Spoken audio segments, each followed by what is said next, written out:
இன்றைக்குள்ள இளைய சமூகத்திடத்தில் மார்க்கம் இல்லை. மார்க்கத்திற்கு எதிரான பாதையை நோக்கி படுவேகமாக பயணித்துக் கொண்டிருக்கிறார்கள். மிக வேகமா போறாங்க. பள்ளிவாசல் தொடர்பில்லை, குர்ஆன் தொடர்பில்லை, குர்ஆன் வாசிப்பில்லை. நாம் ஒட்டுமொத்தமாக நம் சமுதாய இளைஞர்கள் அத்தனை பேரையும் குறை சொல்லலை. அதிகமானவர்கள் இந்த விதத்தில் தான் இருக்கிறார்கள். அல்லாஹ் நாடிய சொற்பமான நபர்கள் மார்க்க பற்றோடு திகழ்ந்து கொண்டிருக்கிறார்கள். வணக்க வழிபாட்டில் தம்முடைய இளமை பருவத்தை கழிக்கிறார்கள். பள்ளிவாசல் தொடர்பில் இருக்கிறார்கள். குர்ஆனை ஓதுபவர்களாக மனநமிடக்கூடியவர்களாக இருக்கிறார்கள். அல்லாஹ் நாடிய அளவு சொற்பமான நபர்கள்.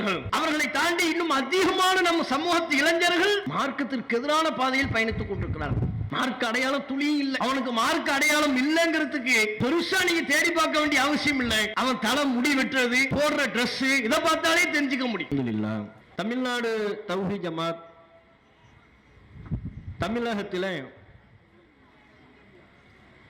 10 மாத கால செயல் திட்டமாக அழகிய முன்மாதிரி இப்ராஹிம் அலைஹிஸ்ஸலாம் என்கிற செயல் திட்டத்தை நாம் அறிவித்து 2 மாத கால பிரச்சாரத்தை நாம் நிறைவு செய்திருக்கிறோம். இது 3வது மாதம். தொடர்ச்சியாக தமிழக மக்கள் மத்தியில் இஸ்லாமிய மார்க்கத்திற்கு எதிராக என்னென்ன செயல்பாடுகள் எல்லாம் இருக்கின்றனவோ, இஸ்லாம் நமக்கு அறிவுறுத்திய அறிவுறுத்தல்களுக்கு மாற்றமாக என்னென்ன நம்பிக்கைகள் எல்லாம் தவறான நம்பிக்கைகள் இருக்கின்றனவோ அவற்றுக்கு எதிராக பிரச்சாரம் செய்யக்கூடிய விதமாகத்தான் அழகிய முன்மாதிரி இப்ராஹிம் அலைஹிஸ்ஸலாம் என்கிற இந்த தலைப்பை நாம் தேர்வு செய்திருக்கிறோம். இப்ராஹிம் அலைஹிஸ்ஸலாம் அவர்களை மையப்படுத்தி நாம் பிரச்சாரம் செய்வதற்கு என்ன காரணம்? பல நூற்றாண்டுகள் தாண்டியும் நினைவு கூறப்படக்கூடிய ஒரு மகத்தான தூதராக நபி இப்ராஹிம் அலைஹிஸ்ஸலாம் அவர்கள் இருக்கிறார்கள். இப்ராஹிம் அலைஹிஸ்ஸலாம் அவர்களுக்கென்று இஸ்லாத்திலே ஒரு மிகப்பெரிய நீண்ட வரலாறு இருக்கிறது. திருக்குர்ஆனில் அதிகமான அளவில் அல்லாஹ் ரப்பல் ஆலமீன் இப்ராஹிம் அலைஹிஸ்ஸலாம் அவர்களை நினைவுபடுத்துகிறான். அவர்களின் வாழ்க்கை வரலாற்றை விலாவரியாக விபரத்தோடு நமக்கு திருக்குர்ஆனிலே எடுத்துரைக்கிறான். திருக்குர்ஆனை நாம் புரட்டி பார்த்தால் விரல் விட்டு எண்ணக்கூடிய சில இறை தூதர்களின் வாழ்க்கை வரலாறுகள் தான் விபரமாக நமக்கு பதிவு செய்யப்பட்டிருக்கும். அவர்களின் குழந்தை பருவம், அவர்கள் இளமை பருவத்தில் எப்படி எப்படி செயல்பட்டார்கள், இறை தூதராக ஆனதற்கு பிறகு மக்களின் புறத்திலிருந்து என்னென்ன எதிர்ப்புகளை எல்லாம் கண்டார்கள், அவர்களுடைய திருமணத்திற்கு பிறகான வாழ்க்கை எப்படி இருந்தது என்று ஒரு நீண்ட வரலாற்றை அல்லாஹ் ரப்பல் ஆலமீன் நமக்கு அத்தனை தூதர்களுக்கும் சொல்லிவிடவில்லை. விரல் விட்டு எண்ணக்கூடிய சில இறை தூதர்களுக்குத்தான் அல்லாஹ் அப்படிப்பட்ட வரலாற்றினை நமக்கு எடுத்து கூறுகிறான். அதில் இப்ராஹிம் அலைஹிஸ்ஸலாம் அவர்கள் மிக குறிப்பான ஒரு நபர். அந்த அளவிற்கு குர்ஆனிலே இன்னும் நபிகள் நாயகம் அவர்கள் நமக்கு சொல்லிய நபிமொழிகளிலே ஏராளமான செய்திகள் இப்ராஹிம் அலைஹிஸ்ஸலாம் அவர்களை பற்றி இருக்கிறது. ஒட்டுமொத்த இப்ராஹிம் அலைஹிஸ்ஸலாம் அவர்களின் வாழ்விலும் இன்றைக்கு வாழ்ந்து கொண்டிருக்கிற முஸ்லிம் சமூகம் படிப்பினை பெறக்கொள்ளத்தக்க ஏராளமான விஷயங்கள், அறிவுரைகள், வழிகாட்டுதல்கள் நபி இப்ராஹிம் அலைஹிஸ்ஸலாம் அவர்களின் வாழ்க்கையில் அடங்கியிருக்கிறது. அல்லாஹ் ரப்பல் ஆலமீன் நபி இப்ராஹிம் அலைஹிஸ்ஸலாம் அவர்களுக்கென்றே ஒரு தனித்த கவனத்தை செலுத்துகிறான். இன்றைக்கு மக்கமா நகரம் எப்படிப்பட்ட ஒரு வளர்ச்சியை அடைந்திருக்கிறதோ, ஏராளமான மக்கள், லட்சக்கணக்கான மக்கள் வருடந்தோறும் ஹஜ்ஜுக்காக அங்கே குழுமி நின்று கொண்டிருக்கிறார்களோ, இதற்கெல்லாம் பின்னணியில் நபி இப்ராஹிம் அலைஹிஸ்ஸலாம் அவர்கள் இருக்கிறார்கள். இன்றைய மக்கா வளர்ச்சிக்குண்டான அடிப்படை காரணமே இப்ராஹிம் அலைஹிஸ்ஸலாம் அவர்களின் பிரார்த்தனை தான். இறைவா, இந்த மக்காவை உன்னுடைய அபிவிருத்தியை ஏற்படுத்தி மக்கள் எல்லாம் இந்த காபத்துல்லாவை நோக்கி படையெடுத்து வர வேண்டும் என்றெல்லாம் அல்லாஹ்விடத்தில் பிரார்த்தனை செய்தார்கள். தனி ஒரு நபராக இருந்த பொழுது அல்லாஹ் அவருடைய பிரார்த்தனையை ஏற்று அவருடைய பிரார்த்தனையின் பதிலாக இன்றைய மக்காவை அமைத்து விட்டான். அது மாத்திரமல்ல, அல்லாஹ் ரப்பல் ஆலமீன் திருக்குர்ஆனிலே நமக்கு சொல்லித் தருகிறான், وَمَنْ أَحْسَنُ دِينًا مِمَّنْ أَسْلَمَ وَجْهَهُ لِلَّهِ وَهُوَ مُحْسِنٌ. எவர் ஒருவர் தம்முடைய முகத்தை அல்லாஹ்வை நோக்கி திருப்பி அல்லாஹ்வுக்கு கட்டுப்பட்டவராக, وَهُوَ مُحْسِنٌ அவர் நன்மை செய்தவராக இருக்கும் நிலையில் தம்முடைய முகத்தை அல்லாஹ்வை நோக்கி திருப்பி விட்டாரோ, வத்தபஅ மில்லத இப்ராஹீம ஹனீஃபா உண்மை வழியில் நின்ற இப்ராஹிமின் மார்க்கத்தை யார் பின்பற்றுகிறாரோ, அவரை விட அழகிய தீனுக்குரியவர் யாரும் அல்ல என்று அல்லாஹ் சொல்கிறான். எந்த அளவிற்கு இப்ராஹிம் அலைஹிஸ்ஸலாம் அவர்களுக்கு அல்லாஹ் சிறப்பு சேர்க்கிறான். அல்லாஹ் சொல்லுகிறான், உலகத்திலேயே சிறந்த தீனுக்குரியவர் யாரு தெரியுமா? சிறந்த மார்க்கத்திற்குரியவர், ஒரு சிறந்த வழிமுறையை கடைபிடிப்பவர் யாரு தெரியுமா? தானும் நன்மையை செய்து தம்முடைய முகத்தை அல்லாஹ்வை நோக்கி திருப்பி அல்லாஹ்வுக்கு கட்டுப்படுவதாக சொல்லி இப்ராஹிமின் மார்க்கத்தை யார் பின்பற்றுகிறாரோ, அதாவது இஸ்லாத்தை பின்பற்றுவதாக என்று சொல்ல வேண்டிய இடத்தில் இப்ராஹிமின் மார்க்கம் என்று அல்லாஹ் சொல்கிறான். இஸ்லாமிய மார்க்கத்திற்கான பெயரை அல்லாஹ் எப்படி குறிப்பிடுகிறான்? இப்ராஹிமின் மார்க்கம் இது. இந்த மார்க்கத்தின் பல வழிமுறைகள் இப்ராஹிமினுடைய வழிமுறைகள். அப்ப எந்த ஒரு முஸ்லிம் தன்னை முஸ்லிம்னு சொல்லி அல்லாஹ்வுக்கு கட்டுப்படுவதாக அறிவித்து இப்ராஹிமுடைய வழிமுறையை பின்பற்றுகிறாரோ அவரை விட சிறந்த தீனுக்குரியவர், அழகிய மார்க்கத்திற்குரியவர் வேறு யாரும் அல்ல. அப்ப அழகிய மார்க்கத்தை உடையவர் என்று சொன்னால் இப்ராஹிம் அலைஹிஸ்ஸலாம் அவர்களின் மார்க்கத்தை பின்பற்ற வேண்டும். அவர்தான் அல்லாஹ்வால் சிறந்த முஸ்லிம் என்று கருதப்படுவார் என்று அல்லாஹ் ரப்பல் ஆலமீன் இப்ராஹிம் நபிக்கு புகழாரம் சூட்டுகிறான். மற்றொரு வசனத்தில் அல்லாஹ் குறிப்பிடுகிறான், உமை யர்கபு அம் மில்லத்தி இப்ராஹிம், எவர் ஒருவர் இப்ராஹிமின் மார்க்கத்தை புறக்கணிக்கிறாரோ இல்லாமன் சஃபிஹ நஃப்ஸஹு, முட்டாளை தவிர வேறு யாரும் இப்ராஹிமின் வழிமுறையை புறக்கணிக்க மாட்டார். இப்ராஹிம் அலைஹிஸ்ஸலாம் அவர்களின் மார்க்கம் இதுதான் என்று தெரிந்ததற்கு பிறகு, அவர் போன பாதை இதுதான், அவர் கடைபிடித்த வழிமுறை இதுதான் என்று ஒருவர் அறிந்து கொண்டதற்கு பிறகு அந்த இப்ராஹிம் அலைஹிஸ்ஸலாம் அவர்களின் மார்க்கத்தை புறக்கணிப்பானேயானால் அவன் முட்டாள் என்பது அல்லாஹ்வுடைய தீர்ப்பு. முட்டாள் அவன். இப்ராஹிமுடைய மார்க்கத்தை போய் புறக்கணிக்கலாமா? முட்டாளை தவிர வேறு யாரும் புறக்கணிப்பாரா என்று அல்லாஹ் கேட்கிறான். அப்ப இந்த அளவிற்கு அல்லாஹ் ரப்பல் ஆலமீன் நபி இப்ராஹிம் அலைஹிஸ்ஸலாம் அவர்களின் வாழ்க்கைக்கு தனித்த ஒரு கவனத்தை வழங்குகிறான். திருக்குர்ஆனில் ஏராளமான இடங்களிலே இப்ராஹிம் அலைஹிஸ்ஸலாம் அவர்களுக்கு புகழாரம் சூட்டுகிறான். அவ்வளவு உயர்வுக்குரியவர்கள் இப்ராஹிம் அலைஹிஸ்ஸலாம் அவர்கள். அதுக்கு என்ன காரணம்? பல்வேறு காரணங்களை நாம் பட்டியலிட முடியும்.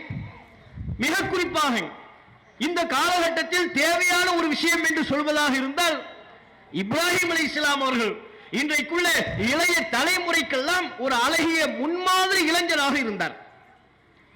அவர் மாதிரி ஒரு சிறந்த இளைஞர் கிடையாது. இளைஞராக தம்முடைய இளமை பருவத்தில் அல்லாஹ்வை பற்றி அறிந்து கொண்டு ஏகத்துவ கொள்கையை பெற்றுக்கொண்டு அந்த ஏகத்துவ கொள்கையை தம் தந்தையிடத்தில் எடுத்து சொன்னார். தம் ஊர் மக்கள் மத்தியில் பிரச்சாரம் செய்தார். அதனால் குடும்பத்தின் தரப்பிலிருந்தும் ஊர் மக்களின் தரப்பிலிருந்தும் பல்வேறு எதிர்ப்புகளை சந்தித்தார். யாரு? இப்ராஹிம் என்கிற இளைஞர். அவ்வளவு எதிர்ப்புகளை சந்தித்ததற்கு பிறகும் தான் கொண்ட கொள்கையிலிருந்து பின்வாங்காம அத்தனை எதிர்ப்புகளையும் தனி ஒரு நபராக, ஒரு இளைஞராக அந்த பிரச்சனையை எதிர்கொண்டார்.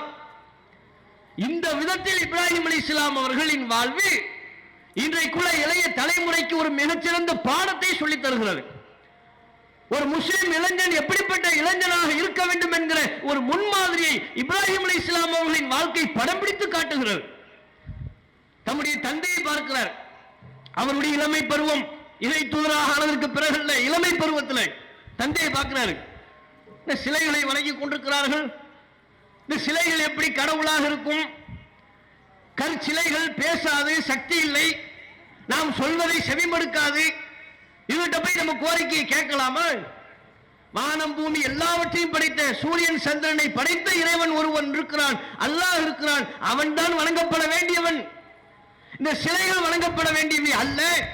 ஏகத்துவ கொள்கையை புரிந்து தம் தந்தையிடத்தில் சொல்லுகிறார், தந்தையே, ஏன் இதை போய் வணங்குறீங்க? இந்த கற்சிலைகளை ஏன் வணங்குகிறீர்கள்? இது உங்களுக்கு எந்த நன்மையும் தராது, அதற்கே நன்மை செய்ய முடியாது. பிரச்சாரம் பண்றார். அப்ப தந்தை எதிர்ப்பு தெரிவிக்கிறார். நம்முடைய கடவுளை நீ புறக்கணிக்கிறாயா? வீட்டை விட்டு வெளியே போட்டார். வீட்டை விட்டு வெளியே போ. நீ சொன்ன இந்த கொள்கையவே திருப்பி திருப்பி சொல்வாய் என்றால் உன்னை நான் கல்லால் எறிந்து கொள்வேன். இனி உங்க வீட்டில் உனக்கு இடம் இல்லை, வெளியே செல் என்று துரத்துகிறார். அதை ஏற்றுக்கொண்டார்.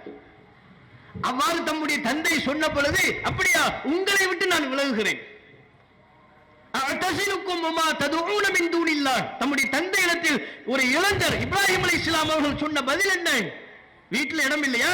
பிரச்சனை இல்லை, உங்களை விட்டு நான் விலகுகிறேன். அல்லாஹ்வை விட்டு நீங்கள் எவற்றை வணங்குகிறீர்களோ இந்த சிலைகளை விட்டு நான் விலகுகிறேன். இதை நான் வணங்க மாட்டேன். இனி இந்த வீட்டில் நான் இருக்க மாட்டேன். வீட்டில் இடமில்லை என்று எனக்கு நீங்கள் சொல்வீர்கள், பிரச்சனை இல்லை, நான் வெளியே செல்கிறேன், உங்களுடைய கொள்கை எனக்கு வேண்டாம் என்று சொல்லி அந்த புறக்கணிப்பை ஏற்றுக்கொண்டார். தந்தை புறக்கணிக்கிறார், அதனால் கலங்கி விடவில்லை, அதனால் மனம் துவண்டு விடவில்லை, தந்தையிடத்தில் கொள்கையை மாற்றி பேசவில்லை. தந்தை ஏன் என் மேல கோவப்படுறீங்க, ஒரு பேச்சுக்கு தானே சொன்னேன், பிடிச்சா கேளுங்க இல்லைன்னா விட்டுருங்க என்று அனுசரித்து போகவில்லை. கொண்ட கொள்கையில உறுதியா இருந்தார். இவை அசத்தியம்தான், இந்த அசத்தியத்தில் நான் இருக்க மாட்டேன், கற்சிலைகளை நீங்கள் உங்களை போல் நான் வணங்க மாட்டேன், அல்லாஹ் ஒருவனைத்தான் வணங்குவேன் ஓங்கி ஒலித்து சொன்னார். அதனால் வீட்டை விட்டு விரட்டப்பட்டால் அந்த துன்பத்தை ஏற்றுக்கொண்டார். சமுதாய மக்கள் மத்தியில் பிரச்சாரம் செய்தார். தந்தையிடத்தில் எப்படிப்பட்ட ஏகத்துவ கொள்கையை முன்வைத்தாரோ அதைவிட தீவிரமாக சமுதாய மக்கள் மத்தியில் பிரச்சாரம் செய்தார். எதற்கு இந்த கற்சிலைகளை வணங்குறீங்க, இது பேசுமா, நீங்க சொல்வதை கேட்குமா, இதை போய் நீங்க வணங்கலாமா, எவ்வளவு சொல்லி பார்த்தார், கேட்கல. அவங்களுக்கு சிறந்த முறையில் புரிய வேண்டும் என்பதற்காக ஊர் மக்கள் திருவிழாவுக்கு போன நேரத்தில் சின்னஞ்சிறிய சிலைகள் எல்லாம் முடித்து விட்டார். பெரிய ஒரே ஒரு சிலையை மாத்திரம் விட்டு வைத்தார். ஊர் மக்கள் திருவிழாவை முடிச்சுட்டு வந்து பார்க்கிறாங்க, சிறிய சிலைகள் எல்லாம் உடைக்கப்பட்டிருக்கிறது, ஒரே ஒரு சிலை மாத்திரம் தான் இருக்கிறது. இந்த நாச வேலையை யார் பார்த்திருப்பாங்க, தங்களுக்குள் பேசிக் கொள்கிறார்கள். ஊர் தலைவர்கள், அப்போது இருந்த ஜமாத்தார்கள், பெரிய பெரிய பிரமுகர்கள் எல்லாம் சேர்ந்து பேசுறாங்க. எவன் பார்த்த வேலை இது, யார் இந்த நாச வேலையை பார்த்தார்? ஊர் மக்கள் ஒருவர் சொல்கிறார், சமிஅனா ஃபத்தன், இங்க ஒரு இளைஞரை பற்றி நாங்கள் கேள்விப்பட்டோம், யுகாலு லஹு இப்ராஹிம், அந்த இளைஞருக்கு பெயர் இப்ராஹிம், அவர்தான் இதையெல்லாம் பத்தி பேசிக்கிட்டு இருந்தாரு. சிலை வணக்கத்தை கூடாது, அல்லாஹ் மட்டும் தான் வணங்கணும் என்று சொல்லிக் கொண்டிருந்தவர் ஒரு இளைஞர், அவர் பெயர் இப்ராஹிம். எனக்கு என்னமோ எங்களுக்கு என்னமோ அவர் மேலதான் டவுட்டா இருக்கு, அவர் தான் இதை பார்த்திருப்பார், ஏன் அவரை தாண்டி வேறு யாரும் இவற்றுக்கு எதிராக பேசவில்லை அப்படின்னு சொல்றாங்க. ஊர் பிரமுகர்களா கூப்பிடுங்கப்பா அந்த இளைஞருங்கிறாங்க. இப்ராஹிம் அலைஹிஸ்ஸலாம் அவங்க வர்றாங்க. கற்பனை பண்ணி பாருங்க, மறுபக்கம் ஒட்டுமொத்த ஊர் ஜமாத் தலைவர்கள் பிரமுகர்கள், அதுல அவருடைய தந்தையும் அடங்கும், இப்ராஹிம் அலைஹிஸ்ஸலாம் அவர்களின் குடும்பமும் அடங்கும். அதற்கு எதிரணியில் ஒரே ஒரு நபர், ஒற்றை இளைஞர் இப்ராஹிம் அலைஹிஸ்ஸலாம் அவர்கள் மட்டும் எதிரணியில். ஊர் மக்கள் ஜமாத்தார்கள்லாம் ஒரு அணியில் இருக்கிறாங்க, இப்ராஹிம் அலைஹிஸ்ஸலாம் அவர்கள் ஒரே ஒரு நபராக இருக்கிறார். குடும்பத்தின் ஆதரவு கூட இல்லை. தம்மை பெற்றெடுத்த தம்முடைய தந்தை கூட இப்ராஹிம் அலைஹிஸ்ஸலாம் அவர்களுக்கு ஆதரவாக இல்லை. ஊர்ல உள்ள எல்லாம் சேர்ந்து இப்ராஹிமை விசாரிக்கிறாங்க, நீங்க தான் இதை பண்ணீங்களா, எப்படி இருக்கும்? அந்த துன்பத்தில், அந்த துயரத்தில் ஒட்டுமொத்த நபர்களும் சேர்ந்து ஒரு இளைஞரை விசாரணைக்குள்ளாக்கும் பொழுது அந்த இளைஞரின் மனம் எந்த அளவிற்கு பரிதவித்து போகும், எவ்வளவு கலக்கம் அடைவாரு. ஆனா இப்ராஹிம் அலைஹிஸ்ஸலாம் அவங்க கலக்கம் அடையலை, பயப்படல, அச்சப்படல. நீங்க தான் இதை பண்ணீங்களா, அந்த ஃபால்த ஹாதாபி ஆலிஹத்தினா யா இப்ராஹிம், இப்ராஹிம் எங்களுடைய கடவுளுக்கு ஏற்பட்ட இந்த நிலை நீங்கள் செய்ததா, நீங்க தான் இதையெல்லாம் உடைச்சிங்களான்னு கேட்டாங்க. இப்ராஹிம் பொறுமையாக பதில் சொன்னார். அதையே என்கிட்ட கேட்குறீங்க, அதான் அந்த பெரிய சிலை இருக்குதுல்ல, நீங்க அதுகிட்ட தானே போய் கோரிக்கை வைப்பீங்க, குழந்தை வேணும்னா அங்கதான் போறீங்க, துன்பம் நீக்க வேண்டும் என்றால் அங்கதான் கேட்குறீங்க. எல்லாவற்றையும் அந்த சிலையிடத்தில் கேட்கக்கூடிய நீங்கள் சின்னஞ்சிறிய சிலைகள் எல்லாம் உடைத்தது யார், அதையும் பெரிய சிலைட்டே கேளுங்க, எல்லாத்தையும் அந்த சிலைட்டு தானுங்க கேட்குறீங்க, இதையும் கேளுங்க. ஒரு இளைஞர், எப்படிப்பட்ட ஒரு பதில், எவ்வளவு துணிச்சல்! இன்னைக்கெல்லாம் நமக்கு சாத்தியமா? மேலக்காவில ஒரு இளைஞர் இருக்கிறான்னு வைப்போம் உதாரணத்துக்கு, அவர் மட்டும் சொல்றார், ஊர் மக்கள்லாம் நம்பக்கூடிய ஒரு விஷயத்துக்கு மாத்தமா பிரச்சாரம் பண்றார். ஊர் மக்கள், பள்ளிவாசல் ஜமாத்து தலைவர்கள், முத்தவள்ளிகள் எல்லாம் சேர்ந்து அந்த இளைஞனை கூப்பிட்டு விசாரிக்க ஆரம்பிச்சா அவருடைய நிலை என்னவா இருக்கும்? ஒரு இளைஞராக இருந்து அவ்வளோ அத்தனை பேரை எதிர்கொள்ள முடியுமா, சமாளிக்க முடியுமா? திணறி போய்விட மாட்டாரா? இப்ராஹிம் அலைஹிஸ்ஸலாம் அவர்கள் திணறவில்லை, சத்தியத்தில் உறுதியாக இருந்தார், கொண்ட கொள்கையில் பற்றோடு இருந்தார், தெளிவா சொன்னார். ஏன் கேட்கிறீங்க, என்ன இருக்கு இப்ப விசாரிக்கிறீங்க தேவையில்லாம, நீங்க எது கேட்கிறதா இருந்தாலும் கம்பீரமாக இருக்கிற அந்த பெரிய சில இடத்தில் கேளுங்கள் அப்படின்ட்டார். அவர் பக்கம் திருப்பி விட்டாங்களா, எல்லாம் சேர்ந்து பேசிக்கிட்டு இருக்கிறாங்க. இவர் என்ன நம்மள அங்க போய் பேச சொல்றாரு, இதான் பேசாத அந்த சிலை எப்படி பேசும்? இப்ராஹிம் திருப்பி கேட்கிறாங்க, இப்ராஹிமே நீங்க உங்களுக்கு தெரியாதா, இந்த சிலைகள் தான் பேசாதே, இவைகள்கிட்ட போய் எப்படி நம்ம கேட்க முடியும் என்று சொல்கிறார்கள். இப்ராஹிம் அலைஹிஸ்ஸலாம் பாயிண்ட் புடிச்சிட்டாங்க, பேசாத, அதைத்தானப்ப நானும் சொன்னேன், இந்த சிலை பேசாது. நீ போய் அதட்ட பிள்ளையை கேட்டால் பிள்ளையை தராது. நோயினுடைய நீக்கும்படி கேட்டால் அந்த கோரிக்கையை செவிமடுக்காது. சிலைகளுக்கு எந்த சக்தியும் இல்லை, அவை பேசுவதற்கே சக்தியற்றவை. அவைகளை போய் வணங்கலாமா? கொள்கை பிரச்சாரத்தை முன்னெடுத்தார். ஊர் மக்களுக்கு மன்னருக்கு கோபம் தலைக்கு ஏறியல். நெருப்பை மூட்டுங்கள் என்று சொன்னார்கள். இப்ராஹிமே அந்த நெருப்பில் போடுங்கள் என்று சொன்னார்கள்.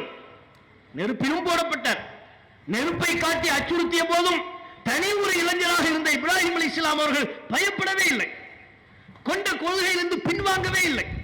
நீங்கள் எதை வேண்டுமானாலும் செய்து கொள்ளுங்கள், நான் சொல்வது சத்தியம், இந்த சத்தியத்திலிருந்து நான் பின்வாங்க மாட்டேன் என்று உறுதிப்பட சொன்னார்.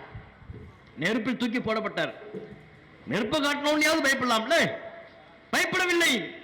நெருப்பில் தூக்கி போடப்பட்டார். அல்லாஹ் உத்தரவிட்டான். நெருப்பு இப்ராஹிம் அலைஹிஸ்ஸலாம் அவர்களுக்கு குளிரூட்டக்கூடியதாக மாறிவிட்டது. இறைவனின் பேர் அற்புதத்தை கண்டதற்கு பிறகு இப்ராஹிம் அலைஹிஸ்ஸலாம் அவர்கள் ஒரு முடிவை எடுத்தார்கள். இனி இந்த ஊரில் நான் இருக்க போவது இல்லை. இவர்கள் இந்த கொள்கையை புரிந்து கொள்வதாக இல்லை. இன்னி முஹாஜிருன் இலா ரப்பி, நான் என்னுடைய இறைவனின் கட்டளைக்கேற்ப என் இறைவனை நோக்கி நான் ஹிஜ்ரத் செய்ய போகிறேன். ஹிஜ்ரத் புனித பயணம் மேற்கொண்டு விட்டார். சொந்த நாட்டை சொந்த ஊரை துறந்து விட்டார். அல்லாஹ்வுடைய உத்தரவு கேட்ப எப்படிப்பட்ட ஒரு இளைஞர்! அதற்கு பிறகுதான் இப்ராஹிம் அலைஹிஸ்ஸலாம் அவர்களுக்கு குழந்தை பிறக்கிறது. அதற்கு பிறகுதான் இப்ராஹிம் அலைஹிஸ்ஸலாம் அவர்கள் காபத்துல்லாவை கட்டமைத்தார்கள். அதற்கு பிறகுதான் இப்ராஹிம் அலைஹிஸ்ஸலாம் அவர்களின் நீண்ட நெடிய வரலாறு துவங்குகிறது. அப்ப ஒரு இளைஞரை இப்போது நாம் சொன்ன அத்தனை தகவலும் இப்ராஹிம் அலைஹிஸ்ஸலாம் அவர்கள் ஒரு இளைஞராக இருந்த பொழுது ஏற்பட்ட நிகழ்வுகள். இந்த இளைஞர், அதனால தான் அல்லாஹ் சொல்கிறான், இன்ன இப்ராஹிம கான உம்மத்தன். எண்ணிக்கையில் ஒரு நபர் தான், அவருக்கு யாருமே சப்போர்ட் இல்லை, ஊர்ல சப்போர்ட் இல்லை, பெத்த தகப்ப சப்போர்ட் இல்லை. ஊர் மக்கள் ஜமாத்தார்கள் எல்லோரும் அவரை எதிர்த்து நெருப்பிலிட்டு பொசுக்குவதற்கு தயாரானார்கள். நெருப்பில் தூக்கியும் போட்டார்கள். கொண்ட கொள்கையில் உறுதியாக இருந்த அந்த உறுதிப்பாட்டை அல்லாஹ் பாராட்டும் விதமாக இறைவன் சொல்கிறான், இன்ன இப்ராஹிம கான உம்மத்தன். உறுதிப்பாட்டில் அவர் ஒரு சமுதாயமா இருக்கிறார். நபர் எண்ணிக்கையில பார்த்தா ஒரு ஆளுங்க, ஒரு நபர் தான், ஒரே ஒரு இளைஞர். நண்பர்கள் கூட அவருக்கு இல்லை, சப்போர்ட் இல்லை.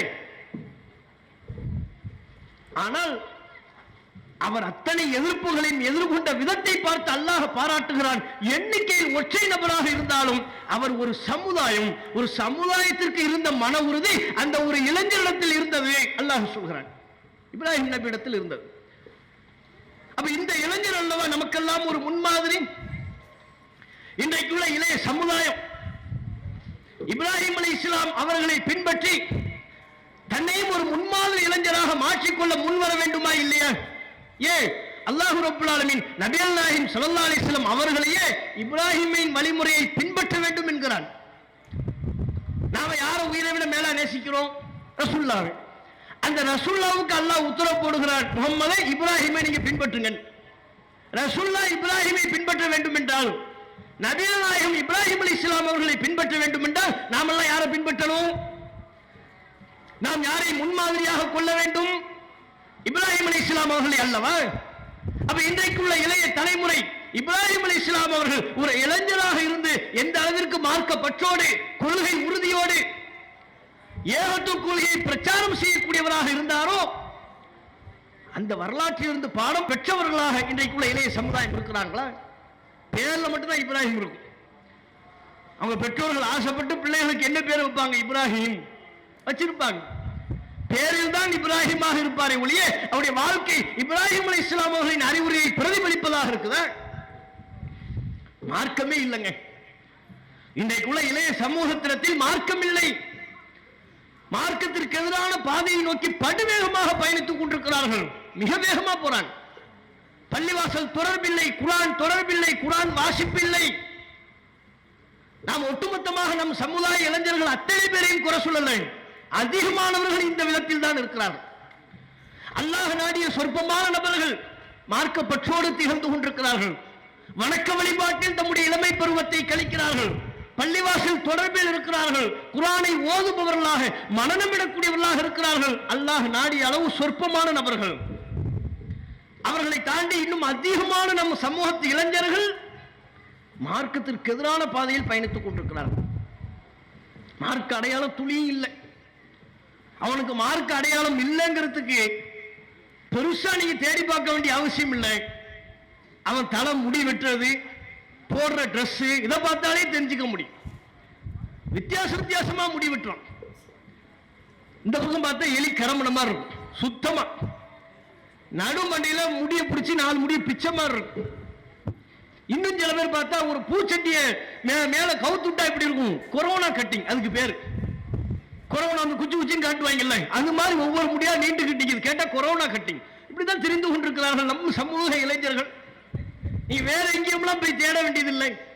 அமெரிக்காக்கார, ஆப்பிரிக்காக்கார அப்படிலாம் பார்க்க வேண்டிய அவசியம் இல்லை. நம்ம ஊர்ல உள்ள இளைஞர்கள் எப்படி தெரிந்து கொண்டிருக்கிறார்கள் பாருங்க. ஒவ்வொரு ஊரில் உள்ள முஸ்லிம்களும் நம்ம ஊர்ல உள்ள நம் சமூக இளைஞர்கள் எப்படி இருக்கிறார்கள். அவன் முடிவிட்டு சரியா இருக்க, மெனக்கட்டு கடைக்கு போய் 300 ரூபாய் கொடுத்து ஃபயர் கட்டிங் பேர என்ன ஃபயர், என்னப்பா அது? நம்ம எல்லாம் சின்ன பிள்ளையா இருக்கும்போது நம்ம பேரண்ட்ஸ் முடிவெட்டுற கடைக்கு கூட்டு போவாங்க. தலையில தண்ணி தெளிச்சு தான் முடி வெட்டுவாங்க. அப்படித்தானே இப்போ வெட்டிக்கிட்டு இருக்கிறாங்க. இந்த ஜெனரேஷன் தண்ணி தெளிக்கிறதா இல்ல, பெட்ரோல் தான் தெளிக்கிறாங்க. ஃபயர் கட்டிங், லேசா பெட்ரோல் அடிப்பாங்க, ஸ்ப்ரே அடிக்கிறது, நெருப்பை பத்த வைப்பாங்க, குப்புன்னு தலை எரிஞ்சுக்கிட்டு இருக்கும். இவன் உட்காந்து செல்போனை பார்த்துக்கிட்டு இருப்பான். பக்கத்தில் வைக்கிற நமக்கு பக்குன்னு இருக்கும். ஏன்னா தலை முடியல நெருப்பு எரியுது, குப்புன்னு எரியுது. கண்டுக்காம அவன் பாட்டு போன் பார்த்துக்கிட்டு இருக்கிறான். அதில் அப்படியே முடிய கரிச்சு பஸ்வமாக்கி முடிய அமைக்கி விட்டு அனுப்பி வைக்கிறான். இதுக்கு 300 ரூபா. இதை சொல்லித்தான் நம்மளே தலையை கொளுத்தி 300 ரூபா வாங்கியிருக்கலாம். தலையை தானே முடிய கொளுத்துறது தானே. வா, எவ்வளவு முடிய கொளுத்தணும் சொல்லு, கொண்டா 300 ரூபாயை தான். எவ்வளவு அறிவீனமாக, எவ்வளவு முட்டாள்தனமாக, ஒழுங்கற்ற விதத்தில் தம்முடைய செயல்பாடுகளை இன்றைக்கு உள்ள இளைய சமுதாயம் அமைத்துக் கொள்கிறார்கள். பெற்றோர்கள் கண்காணிக்கிறாங்களா, கவனிக்கிறாங்களா? ட்ரெஸ் போடுறாங்க, பேண்ட் போடுறான் பாருங்க, ஒரு பேண்ட் அங்கங்க கிழிஞ்சிருக்கு. அவனை புதுசா நம்ம பார்த்தோம் வைங்க, அதுவும் இப்ப உள்ள ஜெனரேஷனுக்கு தெரிஞ்சிருச்சு. இப்ப வாழ்கிற பெரியவர்களுக்கு கூட இது பேஷன் தெரிஞ்சிருச்சு. ஒரு 50 வருஷத்துக்கு முன்னால் உள்ள ஒருத்தரை திடீர்னு நம்ம மேலக்காவரி கூட்டு வரோம். 50 வருஷத்துக்கு முன்னால் உள்ளவர் ஒரு இளைஞனை, இப்ப உள்ள இளைஞனை ஒரு பேண்டை போட்டு அனுப்பி வச்சான்னு வைங்க, முட்டுக்காலெல்லாம் கிழிஞ்சிருக்கு. இதையெல்லாம் பார்த்து பதறி போய் கீழே எதுவும் விழுந்துட்டியாப்பா, அத்தா எம்பா இப்படி இருக்கிற அப்படின்னு கேட்பாங்க. கேட்டா அது ஃபேஷன். போடுற ஆடையை கிழித்து கொண்டு போடுவதுக்கு பேர் ஃபேஷனா? அறிவை கொண்டு செஞ்சு பார்க்க வேண்டாமா? போடுற ட்ரெஸ், சட்டையை கிழிச்சிட்டு போறதுக்கு பேர் ஃபேஷனா? பேண்ட்டை இங்க கிழிச்சிருக்கு, முட்டுக்கால் பகுதியில் 2 முட்டுக்காலையும் கிழிச்சு விட்டுருக்காங்க. மெனக்கட்டு பிளேடை விட்டு ஒரு அப்படியே கச்ச கச்சன்னு கிழிச்சா எப்படி இருக்கும்? நூல் தொங்குதுங்க. பார்த்தா என்னடா யார் பெத்த பிள்ளையும் தெரியல, இந்தாப்பா ஒரு 50 ரூபாய் கொடுத்து போய் தச்சு போடுன்னு சொல்ற அளவுக்கு இருக்கும். ஆனா அது ஃபேஷன் சொல்லிடுறாங்க. இது ஃபேஷன். இது பின்னால கிழிஞ்சிருக்கு, முன்னால கிழிஞ்சிருக்கு. கிழிஞ்சிருக்கிறத போட்டா ஃபேஷன் சொல்லுவாங்களா? நம்ம முன்னோர்கள் ஒரு காலத்துல வறுமையில இருந்து கஷ்டப்பட்ட நேரத்தில் ட்ரெஸ் லேசா கிழிஞ்சிருந்தா 1 ரூபா 2 ரூபா கொடுத்து தச்சு போட சொல்லுவாங்க நம்ம முன்னோர்கள். நம்மை வளர்த்த முன்னோர்கள் ஒரு 50 வருஷத்துக்கு முன்னால, 30 வருஷத்துக்கு முன்னால் உள்ள பேரண்ட்ஸ் அப்படி இருந்தாங்க. இப்போ உள்ள பேரண்ட்ஸ் என்ன, அவன் கேட்கறாங்கிறதுக்காக வேண்டிய கிழிஞ்சு போன ட்ரெஸ் பேண்ட்டை 1000 ரூபாய் கொடுத்து 2000 ரூபாய் கொடுத்து வாங்கி கொடுக்குறாங்க. பேண்ட் கிழிச்சா ஃபேஷன். சரி, இப்போ நம்ம கையில் கொடுத்துட்டு வர்றோம். நானும் முட்டுக்காலையெல்லாம் கிழிச்சுக்கிட்டு வந்தா ஏத்துக்குவீங்களா? இந்த பக்கம் முட்டுக்காலையெல்லாம் கிழிச்சாச்சு, இந்த பக்கம் ஒரு கிழிஞ்சு கிடக்குது பேண்ட். ஒரு கைலி ஃபுல்லா கிழிச்சுக்கிட்டு வந்து ஒரு 10 பேர் கும்பலா வரும், கைலியை கிழிச்சுக்கிட்டு வர்றோம். எங்கப்பா போறீங்க? என்ன பிரச்சாரத்துக்கு தான் போயிட்டு இருக்கிறோம். என்ன பிரச்சாரம்? சீர்திருத்த பிரச்சாரம். வேட்டிய முதல் பாடுறா, இது கிழிஞ்சு கிடக்குது, நீ என்னத்தை போட்டு சீர்திருத்தம் பண்ண போறீன்னு சொல்ல மாட்டோமா? அப்ப கையில கிழிஞ்சிருந்தா தெரியுது. உங்க வீட்டுக்குள்ள உங்க வீட்டுக்காரர் வர்றாரு, உங்க அண்ணன் வர்றாரு, தம்பி வர்ற, உங்க அத்தா வர்றாங்க, அப்பா வர்றாங்க, கையிலேயே கிழிச்சுக்கிட்டு வர்றாரு. ஃபேஷன் சொன்னா ஏத்துக்குவீங்களா? மண்டையில மசாலா இல்லையா உங்களுக்கு? இதெல்லாம் ஒரு ஃபேஷனா? வயசான காலத்துல ஏங்க அப்படி தெரிஞ்சுக்கிட்டு இருக்கிறீங்க? ஒழுங்கா கையிலேயே மாத்துங்கன்னு சொல்ல மாட்டோம்.